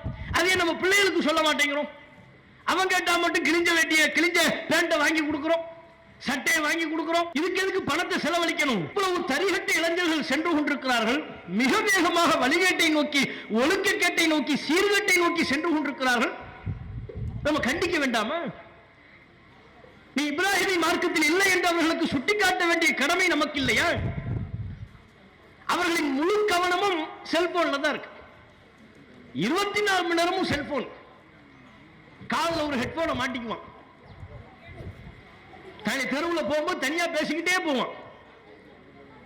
அந்த ஹெட்போனை நம்ம கவனிக்கலன்னு வைங்க, பாவம் பைத்தியக்கார பையன் தனியாவே புலம்பிட்டு போறான்னு சொல்ற அளவுக்கு இருக்கும். அதுக்கப்புறம் தான் பார்த்து வேகமா பேசிட்டு இருப்பான். சொன்ன நீ கேட்க மாட்டேங்குவான், கல்ல பார்த்துக்கிட்டு. என்னடா தனியா பேசிக்கிட்டு இருக்கிறான்னு பார்த்தா காதுல ஹெட்போன் இருக்கும். இப்ப காதுல ஹெட்போன் வச்சு பேசுறதுல பிரச்சனை. இவன் என்ன பண்றான்? இந்த இளைஞர்கள், நம் சமூக இளைஞர்கள் என்ன செய்து கொண்டிருக்கிறார்கள்? நடுராத்திரி 2 மணி 3 மணிக்கு அங்கங்க தெருவில் நின்று கொண்டிருக்கிறாங்க. அங்கங்க நிக்கிறாங்க. எதுக்கு நிக்கிறாங்க? டிஎன்பிஎஸ்சி தேர்வுக்கு எக்ஸாம் படிச்சுக்கிட்டு இருக்கிறாங்க. எல்லாம் பண்றதுக்குள்ள சேட்டை. ஃபேஸ்புக் பார்த்துக்கிட்டு இருக்கிறது 2 மணிக்கு ஃபேஸ்புக் பார்த்துக்கிட்டு இருக்கிறது, சினிமா பாட்டை சத்தமா போட்டு ஸ்பீக்கர்ல கேட்கிறது, ஆட்டம் பாட்டம், ஒழுக்கக்கேடான காரியங்கள். ஏன் இப்படி சமூக வலைதளத்தின் மீது வெறிப்பிடித்தவர்களாக தெரிந்து கொண்டிருக்கிறார்கள்? எந்நேரமும் ஃபேஸ்புக், எந்நேரமும் வாட்ஸ்அப். இதில் ஆண்கள் பெண்கள் வித்தியாசமே இல்லை. இன்றைக்குள்ள இளம் தலைமுறையினர் ஆண்கள் பெண்கள் வித்தியாசம் இல்லாமல் செல்போனில் தம்முடைய வாழ்க்கையை முழுவதுமாக தொலைத்து விட்டார்கள். இவனை முழுவதுமா இயக்குறதே செல்போன் தான். காலையிலிருந்து இரவு தூங்க செல்லும் வரையிலையும் இவர்களை இயக்கிக் கொண்டிருப்பது எது? Cellphone, Facebook, WhatsApp. அத்தா அம்மா கூப்பிட்டா கூட திரும்பி பார்க்க மாட்டான். வாட்ஸ்அப்ல ஒரு நோட்டிபிகேஷன் வந்துருச்சுன்னு வைங்க, உடனடியா போவான், பாஞ்சு போய் செல்போன் எடுப்பான். அவ்வளவு நேரம் அவங்க அம்மா கூப்பிட்டுக்கிட்டு இருப்பாங்க, திரும்பி கூட பார்க்க மாட்டான். அவங்க அத்தா கூப்பிட்டுக்கிட்டு இருப்பாரு, திரும்பி பார்க்க மாட்டான். செல்போன்ல ஒரு சத்தம் கேட்டு கீன்னு சத்தம் கேட்டுச்சுன்னா போய் செல்போன் எடுப்பான். அப்ப இவனை இயக்கி கொண்டிருப்பது யார்? தெரு ஃபுல்லா ஊர் ஃபுல்லா சுத்துறான், எங்க பார்த்தாலும் செல்ஃபி. ஹோட்டல்ல சாப்பிட்டுட்டு இருக்கும் போதுதான் செல்ஃபி, தெருவில் நடந்துகிட்டு இருக்கும் போது செல்ஃபி, பல்லு தேய்க்கிறது செல்ஃபி போடுறாங்க. பல்லு தேய்க்கிறது அதுல என்ன அப்படி என்ன இருக்குது கர்மம்? காலையில் எழுந்து பல்லு தேய்க்கிறான், அதை எடுத்து ஃபேஸ்புக்ல செல்ஃபி. இன்று நான் பல் தேய்த்து விட்டேன், அந்த அரிய காட்சி. அது கீழே 10 பேர் லைக் போடுறாங்க. அவங்க எல்லாம் பல்லு தேய்க்கிறாங்களா இல்லையானே டவுட்டா இருக்கு. பல்லு தேய்க்கிறதுக்கு 10 பேர் லைக். பல்லு தேய்க்கிறதுல இருந்து எல்லாமே செல்ஃபி தான். செல்ஃபி எங்க நின்று கொண்டும் செல்ஃபி மோகம் எந்த அளவுக்கு என்று சொன்னால், தண்டவாளத்தில் போய் நிற்கிறான், எல்லா இடத்துலையும் வளைச்சு வளைச்சு செல்ஃபி எடுத்துட்டான். பார்த்து எல்லாம் எடுத்தாச்சு, முழு கும்பகோணமும் நம்ம செல்ஃபியில் வந்துருச்சு. இனி வராத ஏரியா இது, அபாயகரமான இடங்கள் இருக்கும்ல, மலை உச்சி, ரயில் தண்டவாளம், இது மட்டும் தான் நம்ம செல்ஃபியில் கவர் ஆகலை. அதையும் போய் கவர் பண்ணிடுவோம்னு தண்டவாளத்தில் போய் நின்று, பின்னால் ட்ரெயின் வந்துகிட்டு இருக்கு, ட்ரெயின் பின்னால் வந்துகிட்டு இருக்கும்போது செல்ஃபி வீடியோ. இதோ என் பின்னால் ட்ரெயின் வந்து கொண்டிருக்கிறது. கிறுக்குத்தனமா இல்லையா? எவ்வளவு பேர் இதுல உசுர விட்டுருக்கலாம் தெரியுமா? பின்னால் ட்ரெயின் வந்து கொண்டிருக்கிறதுன்னு போட்டுக்கிட்டு இருக்கிறான். அது கேமராவில் பார்த்தா தூரமா தெரியும், நேரில் பக்கத்தில் வந்துடும். தண்டவாளம் அது விலகி நிற்பதாக அவன் அறியாத பொழுது அவனையும் சேர்த்து தூக்கி சென்று விடுகிறது. பல பேர் தண்டவாளத்தில் என்ன செல்ஃபி எடுத்து உயிரிழந்திருக்கிறார்கள். மலை உச்சியின் மீது நின்று கொண்டு செல்ஃபி எடுப்பதாக சொல்லி கீழே தவறி விழுந்திருக்கிறார்கள். குளிக்க செல்வது இளைஞர்களோடு சேர்ந்து. இங்கெல்லாம் நம்ம போட்டோ எடுக்கக்கூடாது. நம்ம இளைஞர்கள் நம்ம அந்த மாடி மேல டாப்ல ஏறி நின்று தண்ணி எங்க வருதோ அங்கே போய் நிக்கணும், அங்க நின்று செல்ஃபி போடணும், அதுதான் கெத்து என்பதாக சொல்லி அங்கே நின்று செல்ஃபி போடுவதாக சொல்லி கல் தடுக்கி கீழே விழுந்து உயிரிழந்திருக்கிறார்கள். எப்பேற்பட்ட பேர் ஆபத்தில் என்ற இளைய சமூகம் தவித்துக் கொண்டிருக்கிறது, சிக்கிக் கொண்டிருக்கிறது. இந்த முட்டாள்தனமான அறிவற்ற ஒழுங்கீனமான செயல்பாட்டிலிருந்து இளைஞர்களை மீட்டெடுக்க வேண்டிய கடமை நமக்கு இல்லையா? இளம் ஆண்கள் மட்டும்தான் செல்போன் மோகத்தில் சீரழிந்து கொண்டிருக்கிறார்கள் என்பதல்ல, அதற்கு போட்டியாக சற்றும் குறைவில்லாத விதத்தில் இளம் பெண்களும் செல்போன் செல்ஃபி மோகத்தில் மூழ்கி திளைத்துக் கொண்டிருக்கிறார்கள். அவர்களும் குரூப்பா ஃபேஸ்புக், இன்ஸ்டாகிராம், ட்விட்டர். இன்ஸ்டாகிராம்னா என்னன்னு நமக்கு தெரியாது. சின்ன பையன் 10 வயசு பையனுக்கு பார்த்தா இன்ஸ்டாகிராம் அக்கௌண்ட் இருக்கு. பாய் நமக்கு இன்ஸ்டாகிராம் இருக்கு பாய்ங்கிறான். இன்ஸ்டாகிராம் உனக்கு இருக்கு? ஆமா பாய். எத்தனை ஃப்ரெண்ட்ஸ்? அது ஒரு 500 ஃப்ரெண்ட்ஸ் இருக்கிறாங்க. நமக்கு எண்ணி பார்த்தா 10 ஃப்ரெண்ட்ஸ் கூட தேராது. 500 ஃப்ரெண்ட்ஸ் இன்ஸ்டாகிராம்ல இருக்கிறாங்க. அதுல ஃபுல்லா என்னங்கிறீங்க, இந்த சினிமா பாட்டு பின்னால ஒலிக்க விட்டு விட்டு குரூப்பா சேர்ந்து வண்டிக்கு மேல ஏறுறது, பைக் மேல ஏறி நிக்கிறது, பைக்ல சாகசம் பண்றது, அதுக்கு ஒரு ஹார்ன் வைப்பாங்க. எல்லா ஊர்லயும் இப்படி ஒரு குரூப் சுத்திக்கிட்டு இருக்கு. நாளை இந்த இளைஞர்கள் சேர்ந்து கொண்டு பைக்ல, அது பைக் பார்த்தீங்கன்னா நம்ம ஓட்டுற மாதிரி பைக்லாம் இருக்காது, பைக்கே பல லட்சம். அத்தாதான் வெளிநாட்டில் இருக்கிறார்ல, வேர்வை சிந்தி கஷ்டப்பட்டு சம்பாதிக்கிற அந்த பணத்தை பையன் கேட்டுவிட்டான், கொடுக்காம இருக்க முடியுமான்னு சொல்லி, வாங்கிக்கப்பா அத்தா எனக்கு ஒரு பைக் வேணும், வாங்கிக்கப்பா. பைக் ஒரு வெறும் 2 லட்சம் தான். 2 லட்சம் தான், பிரச்சனை இல்லை, வாங்கிக்கப்பா. 2 லட்சம் ரூபாய்க்கு பைக். அது பின்னால பாத்தீங்க நம்மளாம் ஏணி வச்சுதான் ஏறி உட்காரணும், அவ்வளவு ஹைட்டா இருக்கும். ஓட்டுறவன் அவன் பள்ளத்தில் உட்கார்ந்துக்கிட்டு இருப்பான், பின்னால உள்ளவன் இப்ப ஏணி வச்சு அவன் வீட்டில் அவங்க அம்மாவையோ அவன் அண்ணன் தம்பியோ அக்கா தங்கச்சியோ கூட்டு போறதா இருந்தா கூட அவ்வளவு ஹைட்ல இருப்பாங்க. ஒரு பிரேக் பிடிச்சா 2 பேரும் சேர்ந்து கீழே விழ வேண்டியதுதான். ஏன் இவ்வளவு ஒரு மோகம்? அதுல வேகமா போவதும், பல்வேறு வகையான சத்தங்களை வைத்துக் கொண்டு தூங்கிக் கொண்டிருப்பவர்களை, வயோதிகர்களுக்கு இடையூறு ஏற்படுத்தக்கூடிய விதமாக பைக்கில் செல்வதும், அடுத்தவர்களை அச்சுறுத்துவதும், அதுல சினிமா பாடல்களை போட்டுக்கொண்டு அந்த வீடியோ எடுத்து இன்ஸ்டாகிராம்ல ஏத்துறது. நடு ரோட்ல முகத்தை எல்லாம் மறைத்துக் கொண்டு என்ன போலீஸ் பிடிச்சிடுறான்.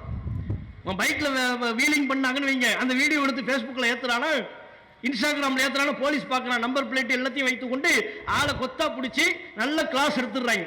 தர்பியா அவங்க ஒரு தர்பியா போடுறாங்க, அவங்களுக்கு நல்ல தர்பியா கொடுத்து அனுப்பிடுறாங்க. பாடம் நடத்தி விட்டு அனுப்பி வைக்கிறார்களா? இதையெல்லாம் தெரிந்து கொண்டு பைக்ல இப்போ வீல் சாகசம் பண்ணாங்கன்னா முகத்தை மறைச்சிடுறாங்க. நம்பர் பிளேட் எடுத்துடுறாங்க, 2 நம்பர் பிளேட் எடுத்துடுறாங்க. முன்னால உள்ள நம்பர் பிளேட், பின்னால் உள்ள நம்பர் பிளேட் 2 எடுத்துவிட்டு 4-5 குரூப்பா கேங்கா சேர்ந்து ரோட்ல, நடு ரோட்ல சாகசம் பண்றது. முன்வீல தூக்கி சாகசம் பண்றது, பின்வீல தூக்கி சாகசம் பண்றது. இதெல்லாம் பெற்றோர்கள், சமுதாய தலைவர்கள், ஜமாத்தார்கள் கண்டும் காணாமல் இருந்து கொண்டிருக்கிறார்கள். இளைய சமூகத்தில் இப்படிப்பட்ட சீரழிவை தடுக்க தவறி கொண்டிருக்கிறோம் நாம். இளம் பெண்களும் அது போல்தான். அவங்க ஒன்னா ஹோட்டலுக்கு போனாங்கன்னா உட்கார்ந்து சாப்பிட்டு அங்க ஒரு சினிமா பாட்டு, எங்களை மாதிரி வருமா, நண்பர்கள் மாதிரி வருமானு ஒரு சினிமா பாட்டை போட்டு அந்த பெண்களும் சேர்த்து கொண்டு செல்ஃபி வீடியோக்களை பதிவேற்றம் செய்து கொண்டே இருக்கிறார்கள். அதெல்லாம் எப்பேற்பட்ட ஒரு ஆபத்து. நண்பர்களுக்குள் இருக்கக்கூடிய நட்பை, அவர்களுடைய உறவாடலை, அவர்களோடு நாம் பேசிக்கொள்ளக்கூடிய, கலந்து இருக்கக்கூடிய நிகழ்வுகள் எல்லாம் நீங்க பெண்கள் நீங்க பேஸ்புக்ல ஏத்திக்கிட்டே இருந்தீங்கன்னா 4 பேர் பார்க்க மாட்டானா? அதை போய் வாட்ஸ்அப் ஸ்டேட்டஸா வச்சா அதை பார்க்க மாட்டானா? அதில் தானுங்க செய்தான் வருவாங்க. இவங்க செல்ஃபி சும்மாவும் எடுக்கிறது இல்லை. இந்த பெண்கள் எடுக்கிற செல்ஃபி ஃபுல்லாக பார்த்தீங்க வைங்க, வாய் ஒட்டி தெற்கு வாக்கில் கோணிடும்.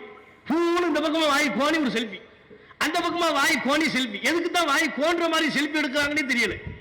அந்த செல்ஃபி எடுத்து போட்டு விட்ட உடனே இவன் வருவான், சைத்தான் வருவான். அந்த ஊர்லேயே உள்ளவன், அவங்கள பற்றி தெரிஞ்சவன், ஒரு 4 பேர் பார்த்துக்கிட்டான், வாவ் சூப்பர் அப்படிங்குவான். ஒரு ஹார்ட் சிம்பிளை போட்டு விடுவான். அதோட அவங்க மயங்கிடுவாங்க. வந்துருச்சு, ஹார்ட் சிம்பிள் வந்துருச்சு. திருப்பி அவங்க டபுள் ஹார்ட் சிம்பிள் போட்டு விடுவாங்க. திரும்ப அங்கிருந்து அந்த ஹார்ட்டுக்குள்ள அம்ப வச்சு ஒரு சிம்பிள் போட்டு விடுவாங்க. அப்படியே பழக்கம் தொடரும், சாட்டிங் தொடரும். அது காதல் என்கிற கலாச்சார சீர்கேட்டில் போய் முடியும். நடக்குது. இப்படிப்பட்ட செயல்பாடுகள் தான் இன்றைக்கு சமூகத்தில் நடைபெற்றுக் கொண்டிருக்கிறது.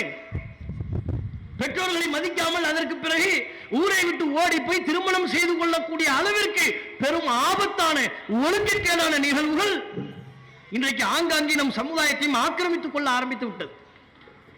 அப்ப இப்படிப்பட்ட இளைஞர்கள் தங்களுடைய கவனத்தை நபி இப்ராஹிம் அலைஹிஸ்ஸலாம் அவர்களை நோக்கி திரும்பணும். இப்ராஹிம் அலைஹிஸ்ஸலாம் அவருடைய வாழ்க்கையை பாருங்க. தனி ஒரு நபராக இருந்தார். இன்றைக்குள்ள இளைஞர்கள் எப்படிப்பட்ட போதையில் சிக்கி தவித்துக் கொண்டிருக்கிறார்களோ, எம்மாதிரியான மோகங்கள் எல்லாம் மூழ்கி திளைத்துக் கொண்டிருக்கிறார்களோ, இந்த எந்த மோகத்திற்கும் ஆட்படாதவராக நபி இப்ராஹிம் அலைஹிஸ்ஸலாம் அவர்கள் இருந்தார்கள். தம்முடைய இளமை பருவத்தில் எந்த மோகமும் இல்லை. பெண்கள் மீதான மோகம் இல்லை. ஆபாச சீர்கட்டில் இப்ராஹிம் அலைஹிஸ்ஸலாம் அவர்கள் திளைக்கவில்லை. அதன் அருகில் கூட நெருங்காதவர்களாக இருந்தார்கள். உத்தமராக, ஒழுக்க சீலராக இருந்தார்கள். தம்முடைய இளம் பருவத்திலேயே சமுதாயத்தின் நிலை குறித்து கவலை கொண்டவராக இருந்தார்கள். சிலை வணக்க வழிபாட்டிற்கு எதிராக வீரியமிக்க பிரச்சாரத்தினை தனி ஒரு நபராக நின்று தம்முடைய ஊர் மக்கள் மத்தியில் எடுத்துரைத்தார்கள். அதனால் பல எதிர்ப்புகள் வந்த போதும் அவற்றுக்கெல்லாம் அஞ்சாமல் கொண்ட கொள்கை துணிவோடு நின்றார்கள். அதனால தான் அல்லாஹ் சொல்கிறான், இத்தஹதல்லாஹு இப்ராஹிம கலீலா, அல்லாஹ் இப்ராஹிமை உற்ற நண்பராக தேர்வு செய்து கொண்டு விட்டான். என்னுடைய உற்ற நண்பர் எப்படிப்பட்ட இளைஞர் என்று அல்லாஹ் பாராட்டுறான். எப்பேற்பட்ட ஒரு இளைஞர், எப்பேற்பட்ட ஒரு முன்மாதிரி. இவர்தான் என்னுடைய நண்பர், நான் அவரை என்னுடைய நண்பராக தேர்வு செய்து கொண்டேன் என்று அல்லாஹ் சொல்கிறான். இந்த இப்ராஹிம் அலைஹிஸ்ஸலாம் அவர்களை முன்மாதிரியாக கொண்டு இளைய சமூகம் தம்முடைய வாழ்வை மறுசீரமைப்புக்கு உட்படுத்திக் கொள்ள முன்வர வேண்டும். ஒழுக்கக்கேடான காரியங்களிலிருந்து விலகி மார்க்கத்தின் பாதையில் நபி இப்ராஹிம் அலைஹிஸ்ஸலாம் அவர்கள் பயணித்த பாதையில் பயணிப்பதற்கு முன்வரணும். அதுக்கு தான் உங்களை அழைக்கிறோம். அதுக்கு தான் இளைய சமூகத்துக்கு அழைப்பு விடுக்கிறோம். பா, இந்த இஸ்லாத்தை படி, குர்ஆனை படி, இப்ராஹிம் அலைஹிஸ்ஸலாம் அவர்களுடைய வாழ்க்கையை படி. அவர் தான் உனக்கு ரோல் மாடலு. சினிமா கூத்தாடி கிடையாது, அரசியல்வாதி தலைவர்கள் அல்ல. நீ அவர்கள் பின்னால் செல்லாது, இப்ராஹிம் அலைஹிஸ்ஸலாம் அவர்களுக்கு பின்னால் வா. சினிமா கூத்தாடிக்கு பின்னால போனா அவனை நரகத்துக்கு கூட்டு போயிருவான், ஆபத்து. அரசியல் தலைவர்கள் பின்னால் சென்றால் அவர்கள் உன்னை நரகத்திற்கு அழைத்து சென்று விடுவார்கள், ஆபத்து. நபி இப்ராஹிம் அலைஹிஸ்ஸலாம் அவர்களின் பின்னால் நாம் செல்வோமே ஆனால் இப்ராஹிம் அலைஹிஸ்ஸலாம் அவர்கள் அல்லாஹ்வுடைய திருப்தியை நோக்கி நம்மை அழைத்து செல்வார்கள். சுவனத்திற்கு உண்டான பாதை இப்ராஹிம் அலைஹிஸ்ஸலாம் அவர்களுடைய வாழ்க்கை பயணத்தில் இருக்கிறது. இன்னும் இன்னைக்குள்ள இளைய சமூகம் எந்த அளவிற்கு மார்க்கத்திற்கு எதிரான விஷயங்களில் மூழ்கி திளைக்கிறார்கள். இந்த இளைய சமூகத்தை சார்ந்தவர்கள் திருமணத்தை நடத்த முன்வரும் பொழுது இஸ்லாமிய வாடை கொஞ்சமும் இல்லாமல் தங்களுடைய திருமணத்தை அமைத்துக் கொள்கிறார்கள். அவ்வளவு ஆடம்பரம், அவ்வளவு வீண்வரையும், பகட்டு, பிரமத கலாச்சாரங்களை எல்லாம் தங்களின் கலாச்சாரமாக வரித்துக் கொண்டு இஸ்லாத்தின் அடையாளங்களை குழி தோண்டி புதைத்து திருமணத்தை நடத்தி கொண்டிருக்கிறார்கள். பெரும்பாலும் அப்படித்தான் நடக்குது. இப்போ கல்யாணத்துக்கு பார்த்தீங்கன்னா வெளியே பிளக்ஸ் இருக்கும், பேனர், பத்திரிக்கை அடிக்கிறது தாண்டி இன்னைக்கு எங்கேயோ போயிட்டார். ஒரு காலத்திலேயே திருமணத்துக்கு நம்ம சமூகத்தில் பத்திரிக்கை அடிக்கிறது இருந்துச்சு, வாழை மரம் நடுறது இருந்துச்சு. அதே மார்க்கத்திற்கு எதிரானது சொல்லி சொல்லி தவறான நம்பிக்கைகள் எல்லாம் சொல்லி பத்திரிக்கை அடிக்கிறது தேவையில்லை, வீண் வரையம்னு சொல்லி அதுல இருந்து மீட்டு கொண்டு வந்திருக்கிறோம். இன்னைக்கு நம்ம பிற சமூகங்கள் எப்படியெல்லாம் கல்யாணத்தை நடத்துகிறார்கள், யூடியூப் சேனலை பார்க்கலாம், பேஸ்புக்கை பார்க்கலாம், இன்ஸ்டாகிராமை பார்க்கலாம், வகை வகையா திருமணத்தை நடத்துகிறார்கள். கூடுதலாக அம்பானி வீட்டு திருமணத்தை இதையெல்லாம் பார்க்கிறோம். அடேங்கப்பா எவ்வளவு பிரம்மாண்டமா நடத்துறாங்க, நம்ம எவ்வளவு செலவானாலும் பரவாயில்லை, நம்ம கல்யாணத்தையும் பிரம்மாண்டமா நடத்தணும் என்று முன் வருகிறார்கள். கடன் வாங்குகிறார்கள், வட்டிக்கு வாங்குகிறார்கள், லட்சங்களை திருமணத்தில் செலவு செய்கிறார்கள். அவ்வளவு பொருளாதாரத்தை திருமணத்தில் கொண்டு போய் முடக்க வேண்டிய தேவை என்ன? ஒரு காலத்தில் பத்திரிக்கை மட்டும் தான் அடிச்சாங்க. பத்திரிகையை பார்த்தா நிகழும் ஹிஜ்ரி சங்கையான ஆண்டில் ஆரம்பிப்பாங்க. மாப்பிள்ளை பேர் இன்னாரின் பேரனும் இன்னாரின் மகனுமாகிய தீன் குல செல்வன். யாரு அவன்? தீன் குல செல்வன். மார்க்கத்துக்காக வேண்டி பாடுபட்டிருக்கிறார்களே, பெரிய ஒரு மார்க்கத்துக்காக வேண்டி உசுர கொடுக்க முன்வட்டார்கள். அவருக்கு பட்ட என்ன தீன் குல செல்வன். இவருக்கும் இன்னாரின் பேத்தியும் இன்னாரின் புதல்வியுமாகிய தீன் குல செல்வி. யார்? அந்த அம்மா. அவன் தீன் குல செல்வி. தீனுக்காக வேண்டி ரெண்டு பேரும் பாடுபட ரத்தம் செஞ்சு இருக்கிறாங்க. அது பத்திரிகையில தீன் குல செல்வன் தீன் குல செல்வின் பட்டம். நேரம் கல்யாண நேரம் எப்போ? காலை 10:30 நண்பகல் 12 மணிக்குள் முபாரக்கான வேலையில். 10:30 12 மணிக்குள்ள தான் கல்யாணம் பண்ணுவாங்களாம். பண்ண அந்த நேரம் தான், இல்லைன்னா கிடையாது. ஏன் அந்த நேரம் தான் கல்யாணம் பண்ணணும்னு யார் சொன்னார்? அது முபாரக்கான வேலைன்னு உனக்கு சொன்னது யாரு? அல்லாஹ் சொன்னானா, ரசூல் சொன்னார்களா? இதுதான் ஒரு காலத்தில் இருந்துச்சு. இதே இல்லை, மார்க்கத்தில் அப்படி கிடையாது. இதெல்லாம் மூட நம்பிக்கை, தவறானது. நல்ல நேரம் கெட்ட நேரம்லாம் இஸ்லாத்தில் இல்லை. இஸ்லாத்தில் எல்லா நேரமும் நல்ல நேரம் தான். அல்லாஹ்வுடைய அருளின் மீது நம்பிக்கை வைத்து உடைய காரியத்தை துவங்கு. இப்படிதான் இஸ்லாம் நமக்கு சொல்லி தரும். இவர் இது பத்திரிக்கை அடிக்கிறது பத்தாதுன்னு இன்னைக்கு பிளக்ஸ் பேனருக்கு வந்துட்டாங்க. கல்யாணத்துக்கு முன்னாலே போட்டோ ஷூட். எங்க போறது? வயக்காட்டுக்கு போறது, மலை உச்சிக்கு போறது. கல்யாணம் பண்ண வேண்டிய அந்த பெண்ணை இடுப்புல தூக்கி வச்சுக்கிட்டு போட்டோ ஷூட். இன்னும் கல்யாணமே ஆகலையா உனக்கு? அந்த பெண்ணு மகரமாச்சே, அந்நிய பெண்ணாச்சே உனக்கு அந்த பெண்ணு. அவளை நீ எப்படி தூக்கி வைத்துக் கொண்டு போட்டோவுக்கு எப்படி நீ போஸ்ட் கொடுப்பாய்? செய்கிறார்கள். அதை பிளக்ஸா எடுத்து கல்யாணத்துக்கு வெளியே, மண்டபத்துக்கு வெளியே வச்சாச்சு. கீழே பார்த்தா நண்பர்கள் வாழ்த்துறாங்க. பெரிய துவால், அவங்க துவா கண்டிப்பா வேணும்ல.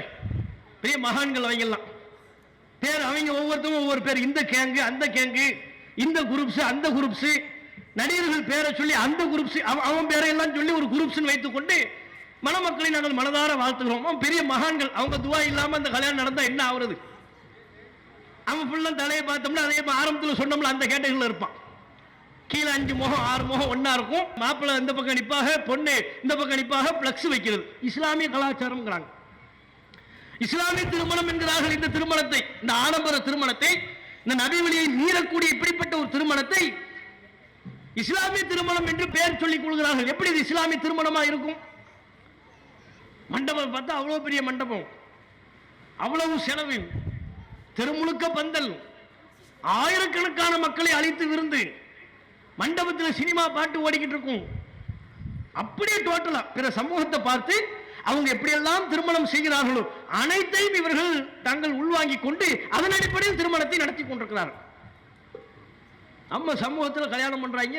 ஒரு ஃபேஸ்புக்கில் ஒரு வீடியோ வருது, பார்த்தா மண்டபத்துக்குள்ள மேடை மட்டும் காலியா இருக்கு. மாப்பிள்ளையும் காணும், பொண்ணையும் காணும், கூட்டம் ஃபுல்லும் கீழே இருக்கு. நடுவில் ஒரு வழி இருக்கிறது. திடீர்னு ஸ்கிரீன்ல ஒரு பாட்டு ஓடுது. மாப்பிள்ளை வந்தாச்சு, பொண்ணு வந்தாச்சுன்னு ஏதோ ஒரு பாட்டு ஓடுது. எங்கடா மேடையில் மாப்பிள்ளையும் காணும், பொண்ணையும் காணும், எங்க மாப்பிள்ளை வந்தாச்சுங்கிறாங்கன்னு பார்த்தா கூட்டத்தை புலந்துக்கிட்டு மாப்பிள்ளை வர்றாரு புல்லட்ல. எது கல்யாண மண்டபத்துக்குள்ளேயே புல்லட்ல வர்றாரு. இந்த அம்மா எங்க? அந்த மணமகனை மனம் முடிக்கக்கூடிய தீன்குல செல்வி எங்க போனான்னு பார்த்தா அவங்க பின்னால பைக்கில் உட்கார்ந்து இருக்கிறாங்க. இன்னும் கல்யாணம் நடக்கல. கல்யாணத்துக்கு முன்னால் அந்த பெண் அந்நிய பெண்மணியா இல்லையா? முஸ்லிம்கள் அப்படி செய்யலாமா? போய் அவ்வளவு இஸ்லாமியர்கள் இருக்கிறாங்க. இதுல பெரிய பெரிய இமாம்கள்லாம் போய் இந்த திருமணத்தை நடத்தி வைக்கிறாங்க. எவ்வளவு பெரிய ஒரு சாபக்கேடு.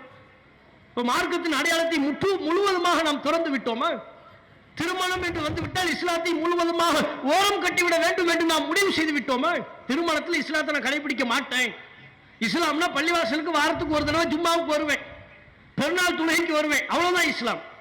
என் பிள்ளைகளுக்கு அரபியில பேர் வைப்பேன், அவ்வளவுதான் இஸ்லாம். இவற்றை தாண்டி திருமணங்களில் நான் இஸ்லாத்தை துளியும் கடைபிடித்து விட மாட்டேன் என்கிற ஒரு முனைப்பில் அவர்கள் இருக்கிறார்கள். அப்படிப்பட்ட செயல்பாடுகள். சினிமா பாட்டு ஒலிக்க திருமணம் நடக்குது, நடந்து முடிஞ்சிருச்சா, கல்யாணம் முடிஞ்சதோட இதுல பயான்லாம் நடக்குது. அங்க பார்த்துக்குங்க, பயான் முடிஞ்சதுக்கு அப்புறம் இந்த மாப்பிள்ளை நண்பர்கள்ங்கிற சைத்தான்கள் வருவாங்க, மேடையில் ஏறுறது, ஏறி ஸ்ப்ரே அடிக்கிறது, பட்டாசு கொளுத்துறது. இப்படியான ஒரு மார்க்கத்திற்கு விரோதமான விதத்தில் நம் சமூகத்து இளைஞர்கள் தங்களுடைய திருமணத்தை அமைத்துக் கொள்கிறார்கள். பெற்றோர்கள் எந்த கண்டனத்தையும் சொல்லாமல் இருக்கிறார்கள். இதை திருத்த வேண்டிய மார்க்க ஆலிம்கள், மார்க்கத்தை படித்தவர்கள் திருத்தாமல் இருக்கிறார்கள். இதெல்லாம் எப்பேற்பட்ட ஒரு மார்க்கத்திற்கு எதிரான செயல். இப்ராஹிம் அலைஹிஸ்ஸலாம் அவர்களை பார்த்தால் இப்படிப்பட்ட ஒரு காரியம் நமக்கு செய்ய மனம் வருமா? இப்ராஹிம் அலைஹிஸ்ஸலாம் அவர்களுடைய ஒழுக்கம், இப்ராஹிம் அலைஹிஸ்ஸலாம் அவர்களின் கொள்கை உறுதி. பெற்றோர் பகைத்தாலும் ஊர் மக்கள் பகைத்தாலும் அல்லாஹ்வுடைய திருப்திக்காக சொந்த நாட்டை விட்டே நான் புறப்பட்டு செல்வேன். இறுதியில் அவர் சொன்னார் அல்லவா, இன்னி முஹாஜிருன் இலா ரப்பி, இனி இந்த ஊர் எனக்கு வேண்டாம், என்ன துரத்த போறீங்களா, துரத்துங்க, நான் இந்த ஊரை விட்டு கொண்ட கொள்கைக்காக வேண்டி என்னுடைய இறைவனை நோக்கி நான் ஹிஜ்ரத் செய்வேன். சொன்னாரா இல்லையா? ஹிஜ்ரத் என்கிற புனித பயணத்தை மேற்கொண்டாரா இல்லையா? அவரல்லவா முன்மாதிரி இளைஞர், அவரல்லவா நமக்கான முன்மாதிரி. அந்த இளைஞரை இப்ராஹிம் அலைஹிஸ்ஸலாம் அவர்களை இன்றைக்கு உள்ள சமூகம் பின்பற்ற தவறிவிட்டது. பெயரில் மாத்திரம் இப்ராஹிம் இருக்கிறது. இப்ராஹிம் அலைஹிஸ்ஸலாம் அவர்களின் வாழ்க்கை, அவர்களுடைய தியாகம், அவர்களுடைய ஒழுக்கம் எதுவும் நம் சமூகத்து இளைஞர்களிடத்தில் இல்லாமல் இருக்கிறது. அது மட்டுமா, இந்த திருமண அனாச்சாரங்கள் என்பதை தாண்டி இன்றைக்குள்ள இளைஞர்கள் மார்க்கத்திற்கு எதிரான தீய பழக்க வழக்கங்களுக்கும் ஆளாகிறார்கள். போதை பழக்க வழக்கங்கள் நம் சமூகத்து இளைஞர்களை ஆட்கொள்கிறது. ஒரு காலத்தில் பீடி குடிப்பாங்க, அதை கூட பயந்து பயந்து குடிப்பாங்க. சொந்த பந்தங்கள் யாரும் அந்த கடையை கடந்து சென்றால் உடனடியாக பீடியை கீழே போட்டுட்டு புகையை தள்ளி விட்டுட்டு ஓரமா ஒதுங்கிடுவான். சொந்தக்காரர் மாமா வர்றாரு, மாமாவை பார்த்தோன்னே 1 கிலோமீட்டர் தள்ளி போயிடுவான், அந்த பக்கத்திலே நிற்க மாட்டான். இது ஒரு காலமாக இருந்தது. இன்றைக்குள்ள காலம் என்ன? பப்ளிக்கா கடைக்கு முன்பாக நின்று கொண்டு சிகரெட்டை குடித்துக் கொண்டிருப்பார். அவருக்கு முன்பாக உன்னுடைய தகப்பனார் வர்றாரு, அத்தா வர்றாருன்னு சொன்னா அவர் கண்டுக்க மாட்டாரு. இப்படி சொல்றான், கண்டுக்க மாட்டாரு. அது எங்களுக்குள்ள ஒரு டீலிங், ஒரு உடன்படிக்கை. அவர் சிகரெட்டு குடிக்கிறத நான் கண்டுக்க மாட்டேன், நான் சிகரெட்டு குடிக்கிறத அவர் கண்டுக்க மாட்டாரு, அதெல்லாம் கண்டுக்க மாட்டார். அப்படி பார்க்காத மாதிரி போயிடுவாருங்கிறார். அதே மாதிரி பார்க்காத மாதிரியே போயிடுறாரு. என்னது இது? சிகரெட்டையும் தாண்டி இன்றைக்கு பல ஒழுக்கக்கேடுகள், பல்வேறு விதமான போதை பழக்க வழக்கங்கள் நம் சமூகத்தில் இளைஞர்களிடத்தில் வந்துவிட்டது. இதையெல்லாம் போதைப் பொருளாக உட்கொள்கிறார்கள் என்பதை சொல்வதற்கே பயமா இருக்கு. வயசு லிமிட்லாம் கிடையாதுங்க. 20 வயசுல தான் போதை பழக்கத்துக்கு ஆளாகிறான் இல்லை.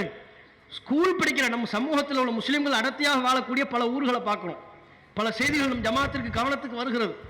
அங்கே அவர்களுக்கு விற்கப்படுகிற போதைப் பொருட்கள், இளம் சிறுவர்கள், 8ஆம் வகுப்பு படிக்கிற பையன், 9ஆம் வகுப்பு படிக்கிற பையன், அவனுக்கு போதை பழக்க வழக்கம் இருக்கிறது என்பதை தெரிய வரும் பொழுது ஆச்சரியமாக இருக்கிறது, ஆபத்து நிறைந்திருக்கிறது. அது பார்த்தா இன்றைக்கு தெருக்கள் எல்லாம் நீங்க பார்க்கலாம். பல பேர் பெண்கள், தாய்மார்கள் கவனித்திருக்க மாட்டாங்க, பெரியவர்களும் கவனித்திருக்க மாட்டார்கள். குட்டி தலவாணி மாதிரி ஒன்று இருக்கும் தெருவில், பார்த்தீங்கன்னா கிடக்கும். குட்டி தலவாணி மாதிரி இருக்கும், தலையணை இருக்குல்ல, சின்ன மூட்டை மாதிரி இருக்கும். அது நம்ம ஏதோ ஒரு பொருள் நினைப்போம், அது போதைப் பொருள். அந்த போதைப் பொருள் அங்கே கிடக்கிறது என்று சொன்னாலே அதன் பொருள் என்ன? இளைஞர்கள், சிறுவர்கள் அதை பயன்படுத்துகிறார்கள் என்று பொருள். அதுக்கு ஒரு பேர் வச்சிருக்கிறான், வாயில ஓரமா ஒதுக்கி வச்சிருப்பான். அப்படியே போதை ஏறும். போதை ஏறி முடிந்ததற்கு பிறகு அதை துப்பிடுவான். தெருவில் போகும்போது போதையிலேயே திரிவான். போதை ஏறி முடிந்ததற்கு பிறகு அதை துப்பி விடுவான். அப்படி துப்பப்பட்ட போதைப் பொருட்கள் தான் கீழே குப்பைகளாக கிடக்கிறது, சின்ன மூட்டை வடிவில், குட்டி தலவாணி மாதிரி இருக்கும். அதை போதையாக உட்கொள்கிறான், மருந்துகளை போதையாக உட்கொள்கிறான். நம்ம எதிர்பார்க்காத பொருட்களை எல்லாம் போதையாக உட்கொள்ளக்கூடிய அளவிற்கு இன்றைக்குள்ள இளம் தலைமுறையினர் சென்று கொண்டிருக்கிறார்கள். நபிகள் நாயகம் ஸல்லல்லாஹு அலைஹி வஸல்லம் அவங்க சொன்னாங்க, குல்லு முஸ்கிரின் ஹராம், போதைப் பொருட்கள் ஒவ்வொன்றும் எதுவெல்லாம் போதையை தருமோ அவை அனைத்தும் ஹராம் என்று நபிகள் நாயகம் ஸல்லல்லாஹு அலைஹி வஸல்லம் சொன்னாங்க. இஸ்லாமிய மார்க்கம் இப்படி நமக்கு போதையிலிருந்து விளக்கமான ஒரு பாதையை சொல்லித் தரும் பொழுது, இந்த போதையின் வாடையே ஒரு முஸ்லிம் இளைஞரிடத்தில் இருக்கக்கூடாது என்று இஸ்லாம் நமக்கு கண்டிக்கின்ற பொழுது, நபிகள் நாயகம் ஸல்லல்லாஹு அலைஹி வஸல்லம் அவர்கள் எந்த அளவிற்கு கண்டித்தார்கள்? எவர் ஒருவர் மது அருந்துகிறாரோ அதுவும் போதைதான், அவர் மது அருந்தும் பொழுது முஃமினாக இருப்பதில்லை என்றார்கள். விபச்சாரம் செய்கின்ற பொழுது அவன் முஃமினாக இருப்பதில்லை என்றார்கள். அப்படி என்றால் அதன் பொருள் என்ன? நீ போதைப் பொருளை உட்கொள்ளும் பொழுது உன்னிடத்தில் உள்ள ஈமான் கலந்து விடுகிறது. ஈமானே இல்ல ஒன்றை, ஈமானை இழந்தால் தான் நீ போதைப் பொருளுக்கு அடிமையாக இருக்க முடியும் என்பது அதன் பொருள். அப்படிப்பட்ட போதைப் பொருள் பழக்க வழக்கத்திற்கு இளைய தலைமுறையினர் அதிவேகமாக போதைப் பொருள் பழக்க வழக்கத்திற்கு அடிமையாகிறார்கள். அதை தட்டி கேட்ட சண்டை. கீழக்கரையில் அப்படித்தான் ஒரு நம்ம பள்ளிவாசலுக்கு பக்கத்தில் ஒரு குரூப், ஒரு கேங்கு இருந்து கொண்டு போதைப் பொருள் பழக்க வழக்கத்திற்கு உள்ளாக இருந்தார்கள். தொலை வர செல்கிற பெண்களை எல்லாம் கேலி கிண்டல் செய்தார்கள். நம் பள்ளிக்கு தொலை வரக்கூடிய ஒரு சகோதரர் போய் கேட்டார், எல்லாம் போதையில் இருக்கிறாங்க, அடி ஆயுதத்தை எடுத்துக்கொண்டு தாக்கி விட்டார்கள், கொலை செல்லும் அளவிற்கும் செல்வார்கள். நம்ம வீட்டில் இளைஞர்களுடைய செயல்பாடு மூர்க்கத்தனமாக இருக்குது என்று சொன்னால் பெற்றோர்கள் உஷாரா இருக்கணும். இவனிடத்தில் ஏதேனும் போதைப் பொருள் பழக்க வழக்கம் இருக்கலாம், சந்தேகப்படுவதில் தப்பில்லை, விழிப்புணர்வோடு இருப்பதில் தப்பில்லை. குருட்டு நம்பிக்கையின் காரணத்தினால் தான் பல பெற்றோர்கள் தங்களுடைய பிள்ளைகளை எதிர்காலத்தில் நாசமாக்கி விட்டார்கள். என் பிள்ளைலாம் அப்படி இல்லை, என் பிள்ளைலாம் சொக்க தங்கம், அவன்லாம் அவனுக்குலாம் இது தெரியுமா, இதை பத்தி ஒண்ணுமே தெரியாது என் பிள்ளைக்கு, இப்படின்னு பல பெற்றோர்கள் நினைக்கிறார்கள். நீங்கள் நினைப்பதை போல் உங்களுடைய பிள்ளைகள் இருக்கலாம், இருக்கவும் வாய்ப்புண்டு, அதற்கு நேர் மாறாகவும் இருக்கவும் வாய்ப்பு இருக்கு. அப்படித்தானே ஒவ்வொரு பெற்றோரும் தம்முடைய பிள்ளைகளை நினைக்கிறார்கள். அப்ப போதை பழக்க வழக்கம் யார்கிட்ட இருக்கு, அதை நம்ம உணர்ந்து கொள்ள வேண்டாமா? அதுக்கு ஆளாகிட்டான்னு வைங்க, தாயை மதிக்க மாட்டான், ஒன்னு கேட்பான், கேட்டது கிடைக்கலன்னா டிவியை உடைப்பான், டிவியை உடைப்பான். அதையும் தாண்டி பெற்ற தாயின் மண்டையை உடைப்பான், தகப்பனாரை தாக்குவான். மதிப்பு மரியாதை எதுவும் அவர்களுக்கு தெரியாது. அந்த அளவிற்கு மூர்க்கத்தனமாக ஒரு சமூகம் உருவாகி கொண்டிருக்கிறது. அந்த ஆபத்தை உணர்ந்து நம் சமூக இளைஞர்களை போதையிலிருந்து மீட்க வேண்டிய கடமை நமக்கு இருக்கிறது. அதற்கு அடிமையாகி விடாமல் விழிப்புணர்வோடு நம் சமூகத்தை கண்காணிக்க வேண்டிய கடமை, பொறுப்பு நமக்கு இருக்கிறது. ஆகவேதான் தமிழ்நாடு தௌஹீத் ஜமாத்தின் சார்பாக தமிழகம் எங்கும் இந்த மாதத்தின் இறுதியில் அத்தனை மூலை முடுக்குகளிலேயும் போதை, மது போன்ற தீய பழக்க வழக்கத்திற்கு எதிராக, போதை பொருட்களுக்கு எதிராக மாபெரும் விழிப்புணர்வு பேரணியை நாம் நடத்த இருக்கிறோம். தமிழ்நாடு முழுக்க நம்ம ஜமாத் நடத்த இருக்கிறது. இதெல்லாம் ஒட்டுமொத்த சமூகத்துக்கு விழிப்புணர்வு உண்டாக்கக்கூடிய நோக்கமும் இருக்கிறது. நம் சமூக மக்கள் இதை நோக்கி சென்று விடக் கூடாது.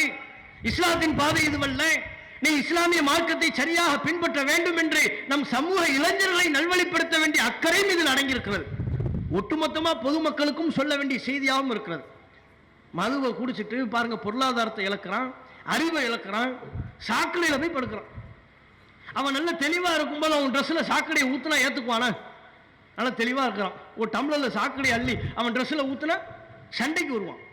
அதுவே அதே அளவிற்கு மதுவை உட்கொண்டு விட்டதற்கு பிறகு சாக்கடையிலேயே தத்தளிக்கிறான்.